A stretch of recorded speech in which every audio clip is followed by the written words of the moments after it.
We talked a lot about drama. We talked a lot about narrative and stories and how those illustrations and sculptures and textiles liked to illustrate really dramatic stories and to engage in a lot of storytelling.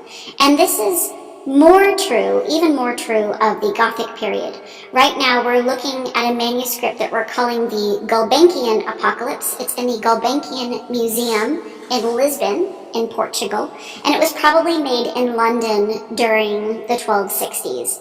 So this is the first page of the manuscript, which again is just a book. It's written on vellum or parchment, which is animal skin that has been cleaned off, scraped, and dried under tension. And then instead of being made into the leather by tanning, it is made into parchment by chalking it, so it's more white and more of a nice surface. So what we're looking at is the first page of the Gulbenkian Apocalypse, and we're looking at what we would call a half-page miniature, or at the top of the page, we see a large historiated initial, which shows an angel talking to John, who is the author of the Apocalypse, or the Book of Revelation, telling him that what he should write in Scripture. And then we have this rather elaborate pen flourish, or marginal decoration, which involves a lot of gold, and then we have a peacock at the end here. In the medieval world, animals were symbols for different kinds of moral meanings, and they were used in stories to create different kinds of meanings. So if you've ever heard that a fox is deceptive, or that elephants are afraid of mice, that all comes from a text called the Bestiary, which is a medieval book about animals. So in the Bestiary, there is an entry on the peacock, and the peacock is a prophetic animal, it says, because it has lots of extra eyes in its wings, and so with those extra eyes, it can see the future. So there you go. That is according to the medieval knowledge about peacocks. So if we look then at the image, let's see, we've got our half-page framed miniature. We've got a little bit of the story, or the beginning of the story, as to how the Book of Revelation, which is also called the Apocalypse, came about. We've got John, and John has been exiled to an island called Patmos, and he's asleep on the island.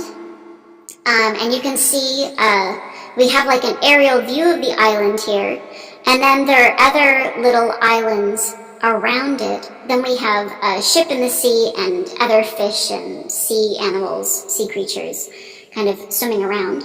So we've got this kind of aerial view combined with a more typical kind of profile view of, or frontal view of John, and an angel comes to visit him in a dream. And so this is the story, or the Book of Revelation, or the Apocalypse, is the story of John's dream, where an angel takes him through heaven. So this is also represented in a different way in this initial. We've got lots of gold here, gold leaf that's being used in this initial, and I apologize for the quality of the illustration here, but we've got, again, the angel telling John what to write, and John is writing on a little lectern in the way that we've seen in the form of author portraits before. Okay, and then we've got a detail of our peacock there. Okay. So then once the angel takes John to heaven, we kind of turn the page, and we see that John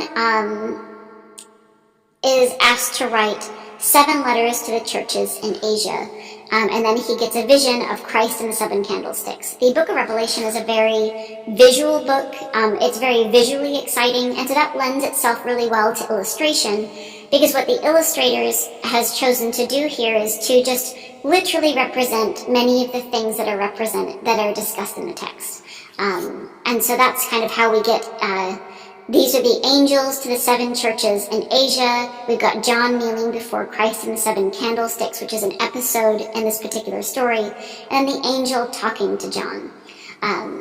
We get a lot of action, a lot of pointing and gesture here. That's part of how we tell the story. The angel pointing and John raising his hand is in reference to a conversation. In this particular book, there's the biblical text of Revelation, but there's also a commentary that's probably from the 12th or 13th century that tells readers what the book is all about and how to interpret the text. There are a lot of unusual signs and symbols within the text, and the commentary helps to interpret the text. This is a very special illustrated apocalypse, because not only are there illustrations for the biblical text, there are also illustrations for the commentary text. And one of the themes that we see running through this particular commentary in this particular book is a theme of anti-Semitism, or kind of an anti-Jewishness, which was a very common sentiment in the 13th century in England. Eventually, all Jews would be expelled from England in 1290, and I've argued before that this particular book is used as propaganda for the expulsion of Jews. And if we look at this particular commentary illustration, which talks about how the text in Revelation symbolizes the fall of a personification of synagogue here. She's blindfolded, her spear is broken, she's dropping the 2 tablets of the Mosaic Law, she sits on a little hill, and she sits inside a structure with a dome, probably representing the ancient world or even the Romanesque world before, and she is contrasted with Ecclesia, who is a personification of church. Ecclesia is the church in Latin. And Ecclesia sits on a nice throne. Ecclesia carries what we would call the banner of the resurrection, and Ecclesia sits in a Gothic cathedral type structure, surrounded by gold.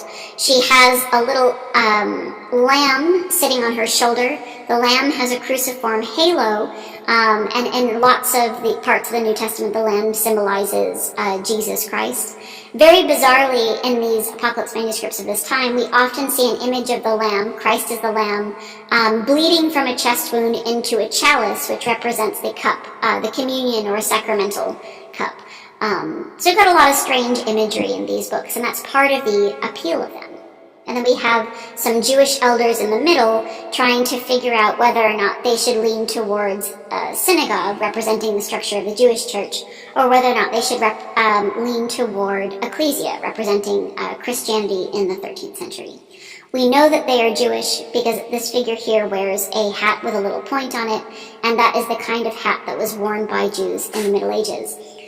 Jewish clothing was regulated by Christian documents and councils, and Jews were made to wear clothing that looked very different from the clothing that Christians wore, so that Christians would know that they were separate and other. It's also true that at this particular time, that Jews were also required to wear yellow stars on their clothing, much in the way that they were required to wear yellow stars in their clothing in Nazi Germany.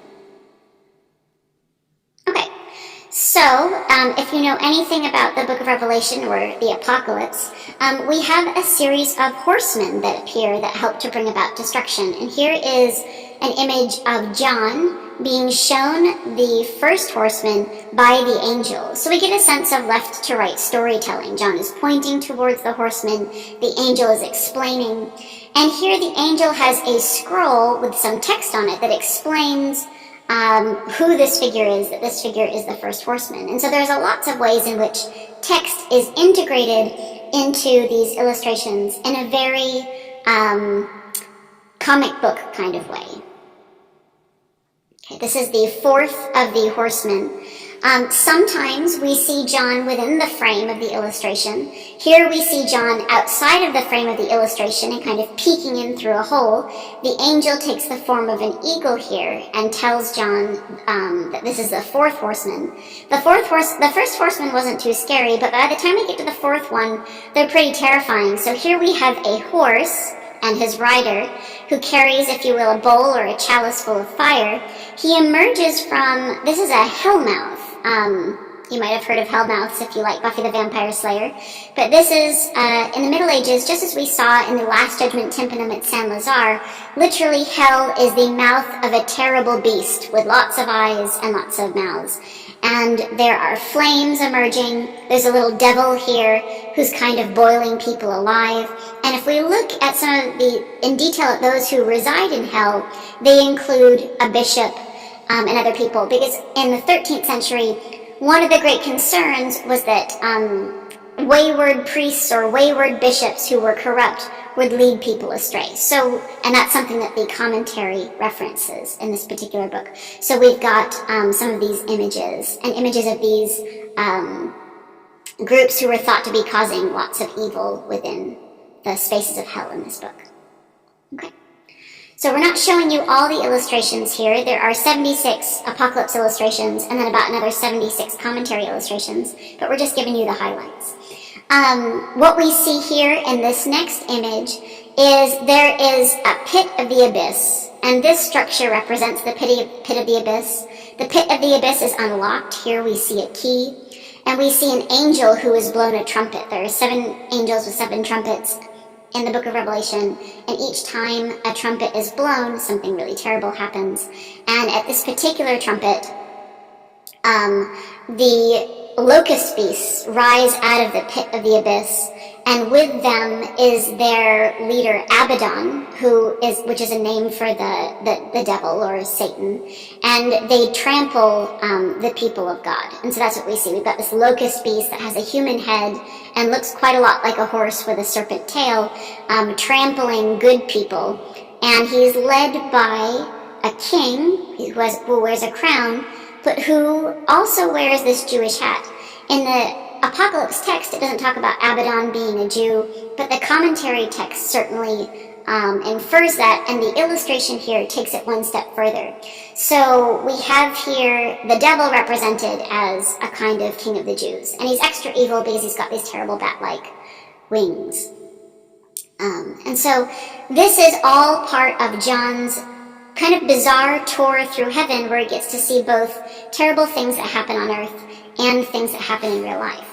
The next illustration that we're looking at is, I believe, a commentary illustration where we once more see Abaddon seated and with his legs crossed, showing that he's a king or somebody in a power of authority, still with a crown and the Jewish hat on.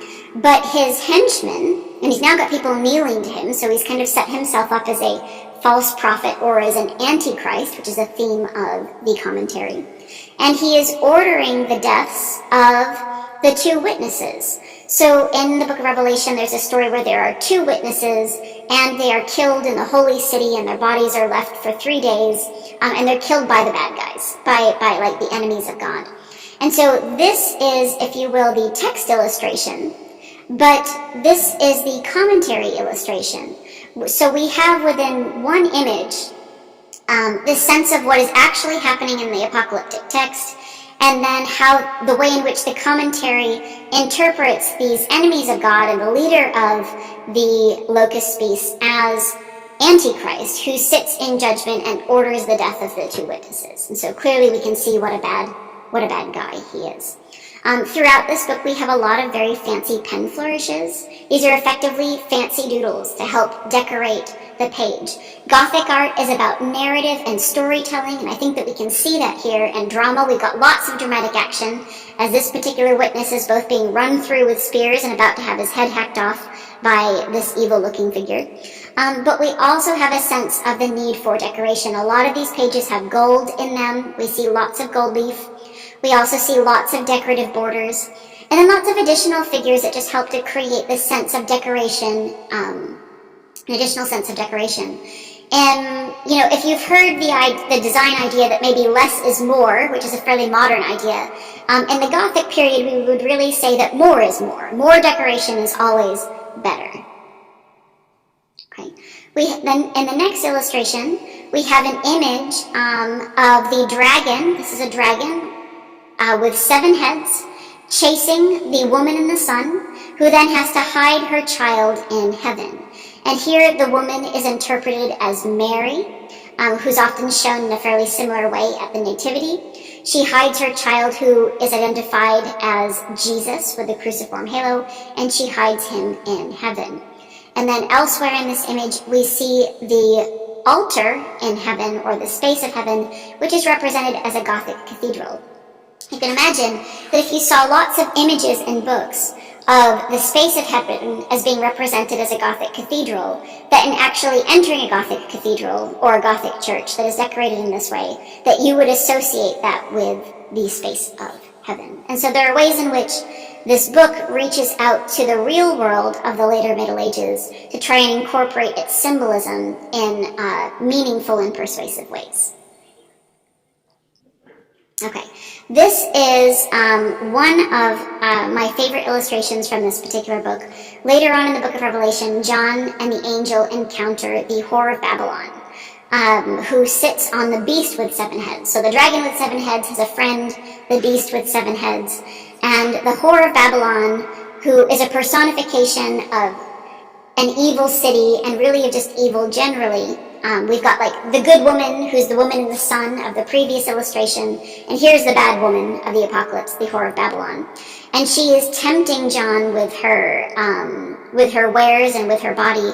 And here the angel is kind of showing John in this very awkward position, the whore of Babylon, and John is terrified.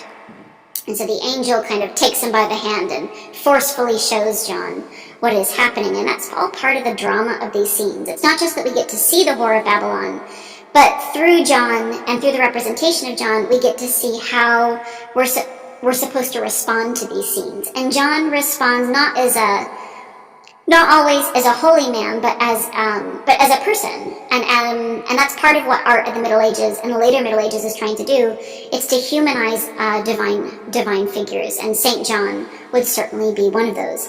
In other versions, there are about 50 illustrated apocalypse manuscripts that survive from this kind of Gothic period in England.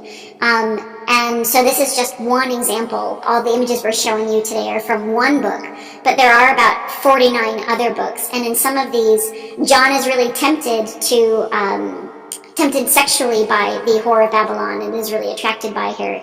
And in other versions, he's so terrified of the whore of Babylon that literally he jumps into the arms of the angel. And so we get lots of very human responses from John. He's either horrified and terrified, or he's enticed by the whore of Babylon. It's all very human in its conception of some of these figures, which I think is very different from what we saw from early medieval art. Later on in the story, the whore of Babylon burns. So literally the city of Babylon and the personification of the city of Babylon, they burn, and then everybody in heaven rejoices that this enemy has been defeated.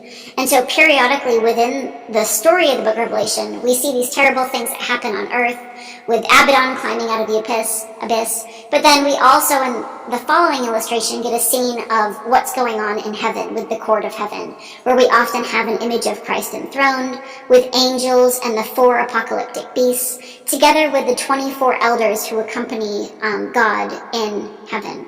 And so John is just very astounded by all of this as he kind of leans back on this hill. He sees what's happening, but he takes his cues from what's going on in heaven, and we see all these people blowing these different trumpets as things begin to come to a close.